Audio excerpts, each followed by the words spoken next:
చంద్రబాబు నాయుడు గారు అధికారంలోకి వచ్చే కంటే ముందు ప్రతిరోజు ఆయన చెప్పినటువంటి మాట, తమ్ముళ్ళు నేను సంపద సృష్టిస్తాను, ఆంధ్రప్రదేశ్ రాష్ట్రంలో నాకంటే సీనియర్ ఎవడూ లేడు, సంపద సృష్టిస్తాను తమ్ముళ్ళు అని చెప్పాడు.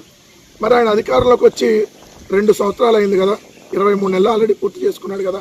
మరి ఒక్క రోజన్నా ఒక్క రూపాయి అన్నా సంపద సృష్టించాడా అంటే సంపద సృష్టించకపోగా అప్పుల ముష్టేశాడు.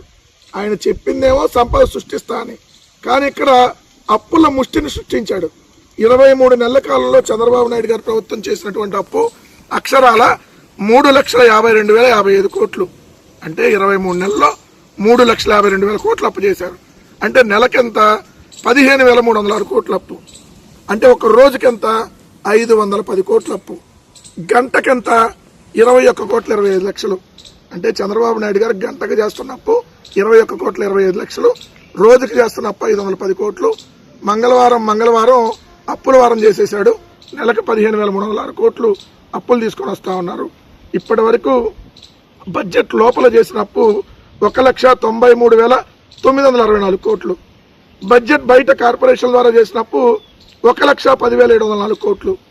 మరి సెల్ఫ్ ఫైనాన్స్ సిటీ అని పైకి చెప్తూ అమరావతి పేరుతో చేసిన అప్పులు 47,387 కోట్లు. ఈ మొత్తం కలిపితే కేవలం 23 నెలల కాలంలో 3,52,055 కోట్లు అప్పు చేశాడు. మరి అదే జగన్మోహన్ రెడ్డి గారు 5 సంవత్సరాల తన పరిపాలనలో 2 సంవత్సరాలు కోవిడ్ ఉన్న గ్రామాన సచివాలయం, రైతు భరోసా కేంద్రం, హెల్త్ క్లినిక్, డిజిటల్ లైబ్రరీ, 4 పోర్టులు, 10 ఫిషింగ్ హార్బర్లు, 6 ఫిష్ స్టాండ్ సెంటర్లు, 17 మెడికల్ కాలేజీలు, అదేవిధంగా చూస్తే Uddanam kidney research centre, Uddanam hospital, 38,000 స్కూళ్లు నాడు నేడులో బాగు చేసి 2,75,000 కోట్లు నేరుగా డీబీటీ ద్వారా ఇచ్చిన 5 సంవత్సరాల తన పరిపాలనలో చేసిన అప్పు కేవలం 3,32,000 కోట్లు. ఇప్పుడు ఆంధ్రప్రదేశ్ రాష్ట్రం విడిపోయి 12 సంవత్సరాలుగా వస్తా ఉంది. ఈ 12 సంవత్సరాల్లో చంద్రబాబు నాయుడు గారు 7 సంవత్సరాలు ముఖ్యమంత్రిగా పనిచేశారు. 7 సంవత్సరాల్లో చంద్రబాబు నాయుడు గారు చేసినటువంటి అప్పు 6,52,259 కోట్లు.